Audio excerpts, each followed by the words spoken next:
Today on China Uncensored, China's secret Holocaust. Welcome to China Uncensored. I'm Chris Chappell. What if I were to tell you that for over a decade, the Chinese Communist Party has been butchering tens of thousands of prisoners of conscience for their organs? Sounds like a story you might want to know about, huh?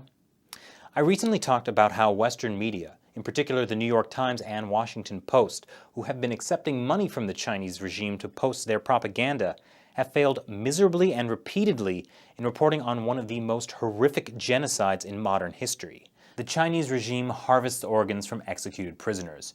That's a fact. They've admitted it. It's been known internationally since the 80s. But considering China's record of abuse of human rights lawyers, artists, religious adherents, Tibetans, well, it's a big list. Executed prisoners could be anyone. The voluntary organ donation system doesn't work in China because it's culturally taboo. They tried it. It failed. According to a 2011 article in Beijing Today, only 37 people in a country of about 1.3 billion volunteered.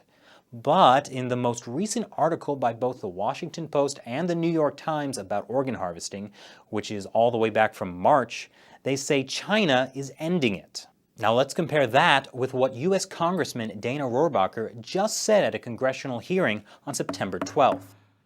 The CCP and its state security machine uses a wide range of repression, and the most ghoulish manifestation of this gangsterism is the forced harvesting of organs of the political prisoners and religious followers that it arrests, particularly of the Chinese religious movement known as the Falun Gong.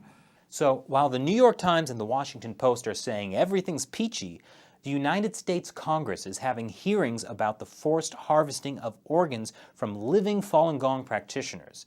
That's kind of a big difference. And guess what? The Times and the Post didn't even report on the congressional hearing either. For those of you who don't know, Falun Gong is a spiritual practice that became popular in China in the early 90s.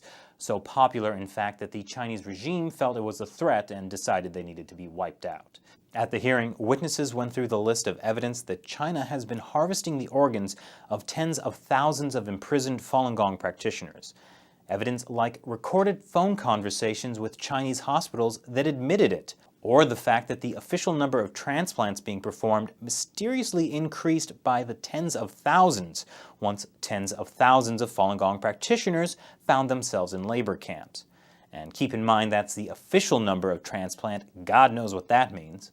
Also things like doctors being able to schedule an exact day that foreign patients could get an organ, whereas in the US, it usually takes around 2 years to find a match. There's literally dozens of pieces of evidence, and this information has been around as early as 2006. And have you ever heard about it? Granted, it is all circumstantial evidence, but I think it at least bears mentioning in the media. Shame on our journalist community. This is a crime against humanity. We should do our best to identify those specific individuals who are engaged in this and put them on the list of people who deserve to be brought to justice. And specifically, that does not exclude Americans who are willing accomplices to this crime against humanity. So who are these Falun Gong practitioners, and why are they being subjected to this? I'll have more on that in the next episode of China Uncensored.